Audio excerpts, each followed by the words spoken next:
Hola, muy buenas noches. Tercer programa de Crímenes de Córdoba. Hemos tenido un programa de el crimen del panadero Corradini, hemos tenido la matanza de Barrios Cerveceros. Hoy la cosa va por el lado del ámbito laboral, un crimen en una empresa. Se recordarán ustedes la fábrica de hielo que en agosto de 2017 trascendió para todo el país. Un hombre decidido a atacar a sus compañeros para consumar una venganza. Esta persona entró, mató a dos de ellos, dejó malherido a otro que sobrevivió de casualidad. Y esta noche les voy a traer la palabra de esa persona, de ese matador. También tendremos un testimonio indirecto de lo que vio y lo que cuenta el sobreviviente de lo que pasó en esos días y en esos años previos a la masacre. Y finalmente, para entender qué le pasó a esta persona, traeremos un perito forense que nos dirá cómo funciona la psiquis de este asesino o de esta persona que finalmente resultó inimputable. Pero como todos los programas, les propongo repasar en este informe los pormenores de este caso, la masacre de Polarcito.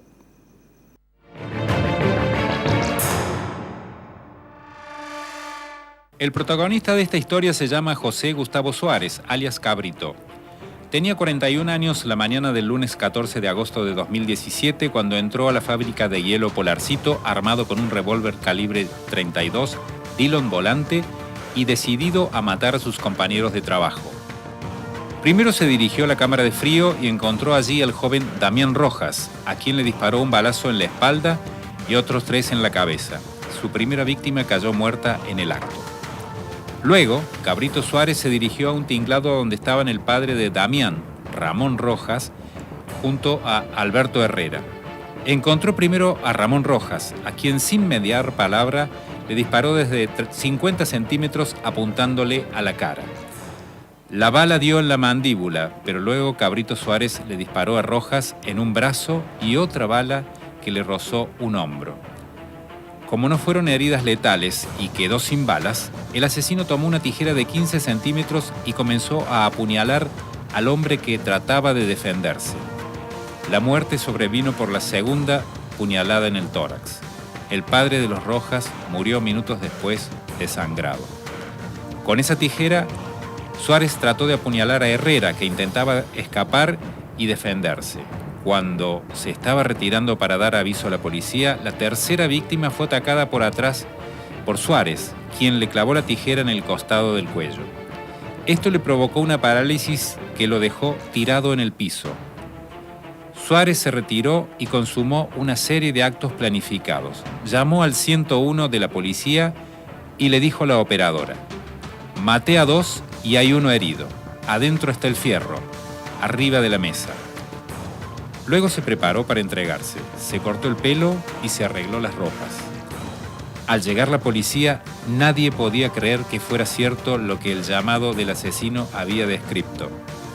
3 hombres tendidos en el piso, con disparos de bala y heridas de arma blanca.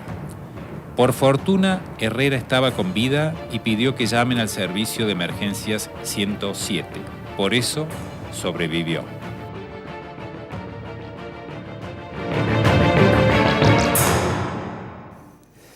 Hubo 2 muertos, padre e hijo, los Rojas, y hubo un sobreviviente, Hugo Alberto Herrera, que hasta el día de hoy está tratando de reponerse de algunas secuelas neurológicas, como estar con una parte de su cuerpo aún con limitaciones para moverse.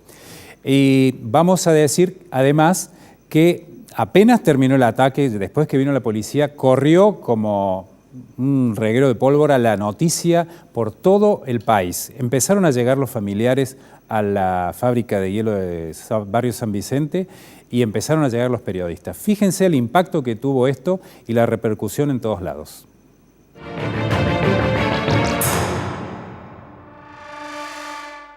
Esa mañana, cerca del mediodía, cuando trascendió la noticia y estallaron las redacciones de todo el país, comenzó a ventilarse el posible móvil de la masacre de Polarcito. Los familiares y testigos comenzaron a señalar que el matador aseguraba que se había vengado de sus compañeros porque lo cargaban y se burlaban de él por problemas de disfunción eréctil y su fracaso con las mujeres. ¿Qué puede haber pasado? La verdad que no tengo idea porque son, según lo que dice, que lo llaman hambre, pero no creo una cosa de esa porque son gente espectacular, realmente muy humilde, muy laboradora, así que es sorprendente todo esto. ¿A vos no te cierra esta explicación? No, para nada, obviamente para nada, porque ya te digo, lo conozco muchos años, somos íntimos amigos, que un grupo, somos 6, 7, y comimos los asados los viernes generalmente, y bueno, pero realmente es inexplicable.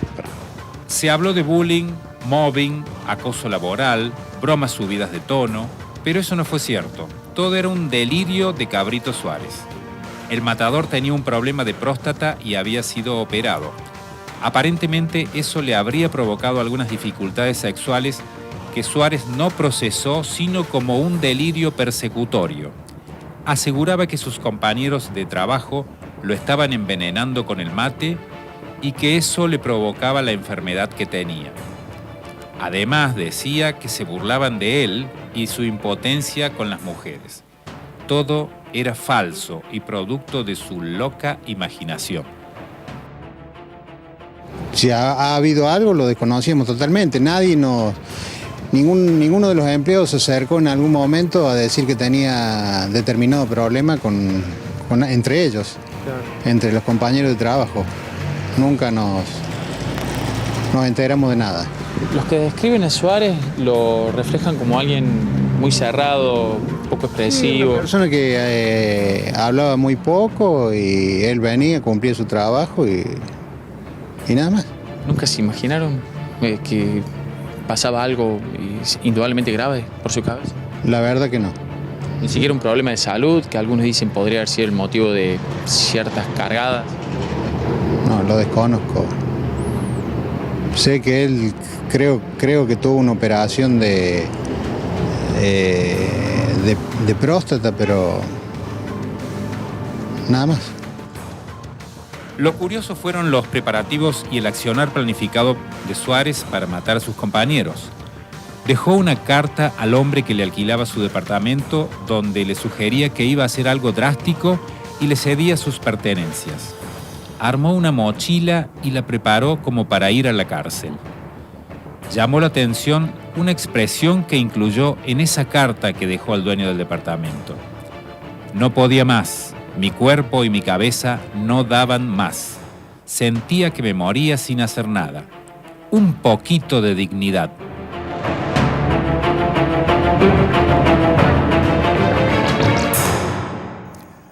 Un poquito de dignidad reclamaba alguien que estaba sobrepasado, alguien que estaba muy indignado con sus compañeros, pero que cursaba un estado delirante. Esta persona luego fue declarada inimputable por la justicia. ¿Usted quiere saber cómo pensaba esta persona? Aquí tenemos algo para ofrecerle.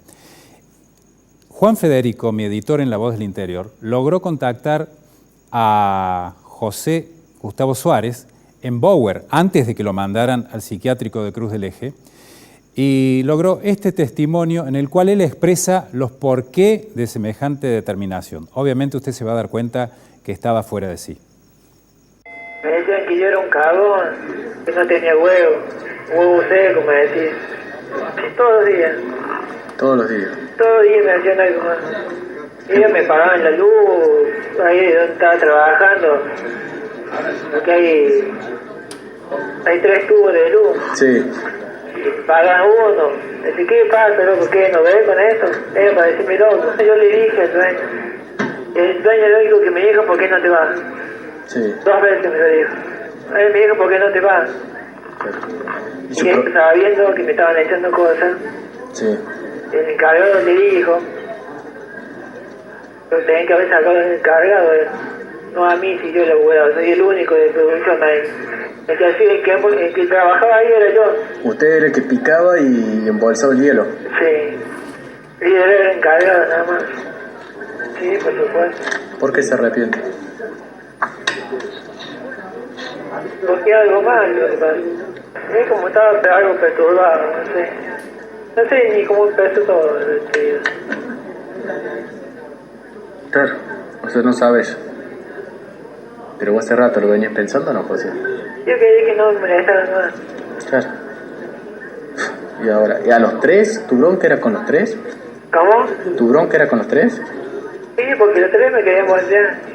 Ellos los tres me abrían el candado. Te abrían el candado del loque tuyo. ¿Para qué te abrían el candado? Para envenenarme, porque no se me pare la...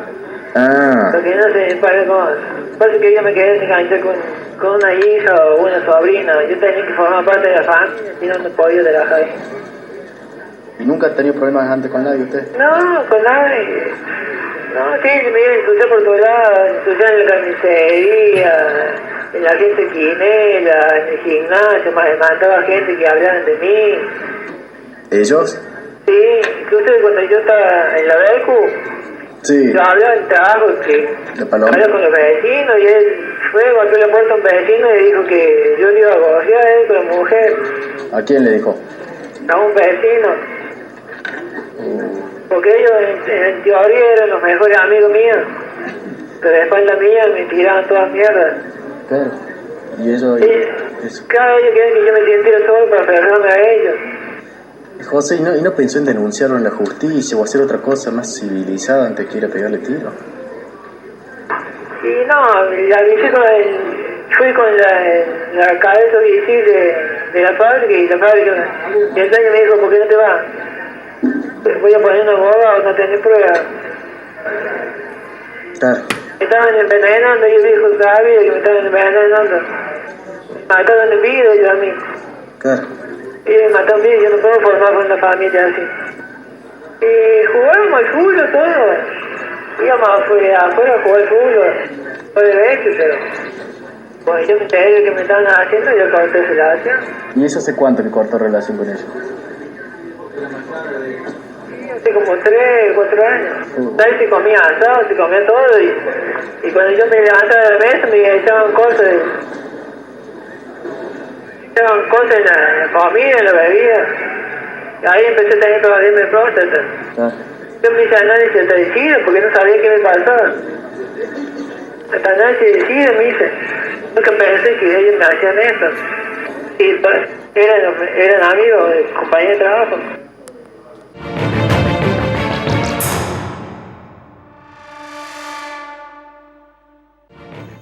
Un desquiciado directamente. El SIDA no se contagia porque a uno le pongan algo en el té. Evidentemente estaba trastocada su psiquis, estaba fuera de la realidad este hombre. El próximo bloque vamos a ver algo más, algo que está fuera de programa, algo que entró a último momento.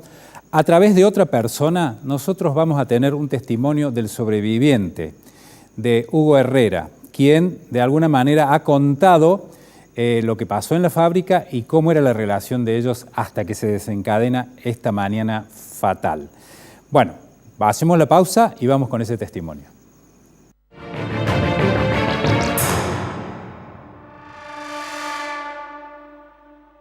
Estudio Jurídico Arias, abogados, agentes de la propiedad industrial, patentes y marcas. Este programa cuenta con el apoyo de la Asociación de Magistrados y Funcionarios Judiciales de la provincia de Córdoba.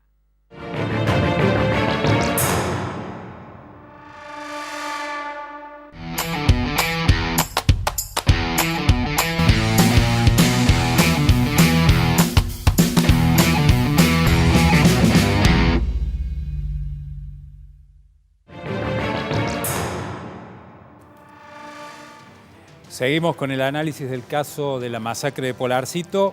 Dijimos 2 víctimas fatales que dejaron una madre y una hermana como familiares dolientes que están haciendo su duelo. Carolina, pudimos hablar con ella, viven en La Calera, es una persona, las dos están muy dolidas, están cursando el duelo, respetamos su dolor, no quisieron venir, es muy entendible. De todas maneras, están contrariadas por lo que ha sucedido. Pero cerrando este programa, hace pocas horas, ya con la producción cerrada, yo realizo la producción periodística, me encontré con una perla, con una cosa inesperada, que fue un testimonio que me llegó a través de un amigo en común que tengo con el sobreviviente de la masacre, con Hugo Alberto Herrera. Hugo nos hizo llegar algunos conceptos, o esta persona que es muy allegada a él, nos contó lo que vivió Hugo, nos decía que a él le quedó grabado como algo negativo de aquellas jornadas posteriores a los crímenes, porque hablaron de bullying. Y ya sabemos, nosotros lo dijimos en el informe, no hubo ningún tipo de bullying aquí. Es el único que puede contar esto. Él dice que la persona que se decidió atacar, Suárez, perdió la lucidez cuando fue víctima de un problema de próstata. Con relación a lo que pasó, dice que 3 años antes él dejó de hablar con ellos, que el dueño los reunió, que lo enfrentó, le dijo que qué le estaba sucediendo y finalmente con los otros 3 empleados les dijo no le hablen nunca más. Él se volvió loco a partir de un problema de próstata, decía que lo habían envenenado sus compañeros de trabajo porque le habían dado productos con el té y que eso le había generado ese problema de próstata. Sobre las bromas, sobre el bullying y todo eso, era más de su imaginación que de la realidad. No hubo nada al respecto. Dice, las bromas eran como en todo lugar donde trabajan hombres, donde se cargan por los partidos de fútbol. Hugo es hincha de instituto, es de Alta Córdoba. Iban a jugar con él al fútbol, los 4 iban juntos a jugar al fútbol. Damián, el joven Rojas, se encontraba con Suárez para ir a ver a la Mona o a bailar con la Mona en el Sargento Cabral. Y el propio padre de los Rojas fue quien le consiguió el trabajo en la fábrica de hielo. Es algo que realmente es difícil de explicar. Ramón era el encargado de la fábrica, tenía 59 años. Hugo era el encargado administrativo. Damián era quien hacía el reparto de la fábrica y Suárez, de 41, tenía la función de hacer de operario de la fábrica, quien se encargaba de congelar, de descongelar, de separar el hielo, etc. Hugo Herrera dice que tuvo mucho miedo de partir, que le dio mucho miedo porque además Suárez en algún momento también amenazó a su familia, que le podía pasar algo. Y también nos rescata una frase que dice, el mismo que casi me mata, fue el que me salvó. ¿Por qué? Porque fue la persona que llamó a la policía y dijo que había 3 cadáveres, pensando que estaban todos muertos. Cuando llega la policía, él que estaba inmóvil en el piso, pero presenciando todo, con toda la lucidez, les pide por favor que llamen a una ambulancia. De esa manera se salvó Hugo Alberto Herrera, la persona que de algún modo ha tenido la gentileza de hacernos llegar este testimonio. Luego de la pausa, la última pausa, vamos a ver con un especialista en esta materia qué fue lo que le pasó al victimario. José Gustavo Suárez, una especie de persona que difícilmente le guste tener a alguien como compañero de trabajo. Alguien que con un delirio paranoico mató a 2 de los suyos y dejó gravemente herido al otro.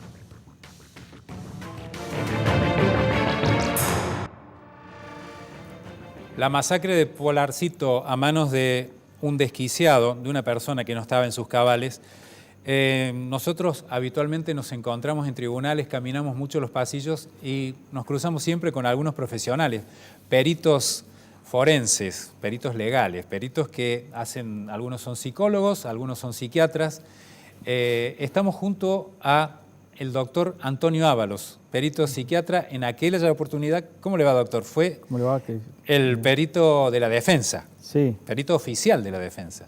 de la defensa pública, sí. Y tuvo a su cargo analizar este caso. Claro, digamos, formar parte del control de la pericia Exactamente. oficial propuesto por el abogado defensor de Suárez. Que era también oficial de la defensa Un del defensor doctor oficial. Quijada. Sí. ¿Qué podemos decir de un paranoico que está dispuesto a todo cuando siente que algo lo está persiguiendo? ¿Cómo lo puede describir usted como psiquiatra? Esta enfermedad se encuentra dentro de lo que nosotros llamamos psicosis. Y lo que nos autoriza a decir que una persona tiene una psicosis es una cualidad, que la persona ha perdido el sentido de realidad. Eso es el eje. Hay muchas características que definen la enfermedad, pero ese es el eje, eso es lo más importante. A partir de esa pérdida de sentido de realidad, todo lo que la persona hace, piense, lo que diga, está teñido por esta cuestión. Está en su disociado de lo que está pasando. Claro, no está en la realidad, está en su propia realidad. Él interpreta el mundo, las personas, lo que le dicen, lo que ve, lo interpreta de manera persecutoria, de manera desconfiada, amenazante, a tal punto que hay momentos en que se les plantea ¿es su vida o la vida de los demás que supuestamente lo amenazan, o como estamos viendo en el bloque anterior, que supuestamente se burlaban? Y acá queda demostrado que en realidad no se burlaban, sino que él interpretaba actitud de su compañero como burlas o perjuicio hacia su persona. Esa es la base. Hay distintas formas, ¿no es cierto?, de distintos tipos, ¿no es cierto? Como cuantas personalidades existen, hay distintos modos de ser paranoico. Ajá. Ahí se mencionó algo muy importante, que 3 años antes había habido problemas. Entonces podemos decir, esa enfermedad empezó 3 años antes. Estos procesos internos, estas vivencias irreales, las tiene 3 años antes. 3 años antes esta persona se aparta de su familia, se aparta de sus compañeros, de sus amigos, en fin. Sí, dicen que ya dejó de saludarlos, los enfrentaba, no le podían dar órdenes sin que él tomara una actitud de enfrentar o de olvidarse, darse vuelta y no hacer caso. Bien. Estaba muy difícil el trato con él. Ahí se había instalado la enfermedad, y lo que puede ser sencillo para un psiquiatra o un psicólogo diagnosticar, para el grupo de personas que conviven, no es tan sencillo diagnosticar este tipo de enfermedad o darse cuenta. Bueno, yo le voy a proponer que veamos juntos un pequeño tramo de video con Carolina Rojas, la hija de Ramón y la hermana de Damián, que, bueno, se queja de lo que ha pasado con esta situación con una crónica de época, ¿no? Es lo que pasó hace 2 años después de los crímenes. Veamos ese informe.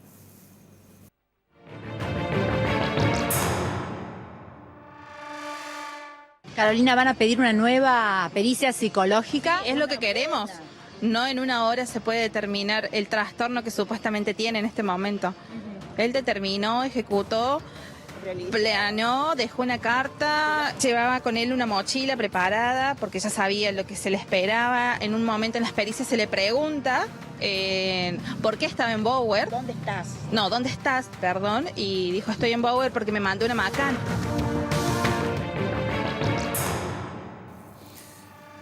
Bueno, de alguna manera están queriendo decir que él tenía conciencia de determinadas cosas y que planificó también, ¿no? ¿Cómo se puede explicar que una persona que está fuera de sí tenga tan preordenado todo y planifique? Bueno, eso se explica, digamos, porque la justicia, cuando ha ocurrido un crimen, pretende investigar si la persona que ha cometido el crimen le pide a los técnicos, a nosotros, psiquiatras, psicólogos, que veamos si la persona es sana o enferma mentalmente. Y si la persona está enferma, saber si esta persona comprendió sus actos, la criminalidad de sus actos, o no los comprende. Y para eso el derecho penal fija 3, digamos, circunstancias por las cuales una persona puede no comprender lo que hizo. Una circunstancia es si la persona tiene insuficiencia de sus facultades mentales. Esto quiere decir, habla del retraso mental, o cuando la persona es una mente infantil, por decirlo en términos que se entiendan. Claro. Entonces su inteligencia no le permite comprender el nivel del menoscabo de su inteligencia. Otra cuestión es si la persona ha sufrido un estado de inconsciencia, y esto tiene que ver con intoxicación por drogas, alcohol, de manera muy severa, o enfermedades como la epilepsia, casos más raros, que pueden hacer que la persona pierda la conciencia de sus actos. Lo tercero que queda es lo que se denomina alteración morbosa de sus facultades mentales. Y en este caso, los peritos oficiales, que nosotros firmamos de acuerdo con esto, determinaron que tenía un trastorno delirante crónico. Este trastorno delirante crónico, como lo dije anteriormente, al decir delirio y decir psicosis, pierde el sentido de realidad, se incorpora dentro de este apartado que es alteración morbosa. Esto que plantearon los familiares, que es comprensible, porque los familiares están en duelo, están con un sufrimiento, con un trauma, haber perdido un familiar de manera traumática, un poco no se explica en este juego de la justicia, o quizás quieren una consecuencia mayor sobre el victimario. Pero bueno, los peritos oficiales determinaron que esta persona estaba bajo este apartado de alteración morbosa, es decir, sus facultades mentales estaban enfermas. Básicamente su juicio crítico que está desviado, fuera de la realidad, y su pensamiento que construyó un delirio. Entonces planificó, es cierto lo que dicen, porque eso está acreditado. O sea, planificar es parte del delirio. Planifica dentro de la lógica delirante, planifica creyendo que se burlan de él, planifica creyendo que lo han envenenado, y fíjense la interpretación delirante de que eso le causó el problema de próstata. Entra dentro de su propia realidad y se va complejizando. Los va viendo cada vez más amenazantes a todo su entorno. Doctor, sí. Y brevemente, estamos con el tiempo justo. ¿Y qué puede pasar con una persona que está internada en el Hospital Aurelio Crespo y algún día puede salir? Las preguntas que se hace la gente común. Bueno, lo que pretende el espíritu de la ley es que tenga este tratamiento, digamos, este artículo 34 del derecho penal que plantea si una persona es inimputable, porque si es imputable y comprende, irá a un tratamiento carcelario. En este caso se determinó que es inimputable, va a un tratamiento psiquiátrico. Y el espíritu es hasta que hayan desaparecido las condiciones que lo volvieron peligroso. O sea, no es hasta que desaparezca del todo la enfermedad, porque probablemente la enfermedad no se vaya nunca. Lo que tendrán que determinar ahora los equipos tratantes y en algún momento con nuevas pericias es si han desaparecido esas condiciones que a él lo hicieron peligroso. Ahora, lo que es cierto, nos preguntamos ¿y cómo será el destino? ¿Cómo será? Porque la importancia no es tanto la internación, sino cuando se lo dé de alta, cómo serán sus seguimientos, requerirá un control estricto. El Estado tendrá que ser responsable en eso. El Estado tendrá que ser un tanto responsable en cuanto se le brinde un control de un tratamiento ambulatorio, o sea, muy controlado, muy equilibrado, sobre todo de fines preventivos, es decir, que no se vuelva a repetir este tipo de conductas, que pueden no volver a repetirse nunca. Puede haber sido una crisis de esta magnitud única en su vida. No obstante, le debemos a la sociedad y al mismo individuo un control para su salud. Bueno, doctor, muchísimas gracias por acompañarnos. Muy gracias gentil por la de venir a invitación. Canal C. Muy amable. Y vamos a decir que el fiscal Villegas y la jueza de control Celeste Ferreira hicieron varios esfuerzos para sacarse todas las dudas. Hicieron la pericia, la ampliación de la pericia. No querían dejar las cosas a medio camino en un caso tan polémico, tan fuerte, ¿verdad? La psiquiatría dijo no. Realmente es una persona inimputable. Después de la pausa, cerramos el programa con nuestras conclusiones.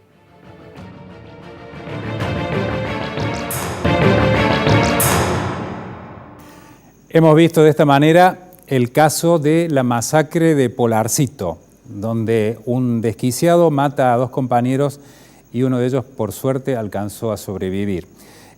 Como nos pasa en varios de los programas ya, el caso queda de alguna manera abierto para que se sucedan algunas otras consecuencias todavía. Han pasado más de 2 años, pero esta persona está internada en el psiquiátrico de Cruz del Eje y hay algunos que dicen que, bueno, que su situación puede variar, que si pasa la fase aguda y logran compensarlo, acaso algún día salga. Habrá que ver si el Estado está en condiciones de hacerse responsable o de asegurar que esa persona no sea peligrosa para terceros.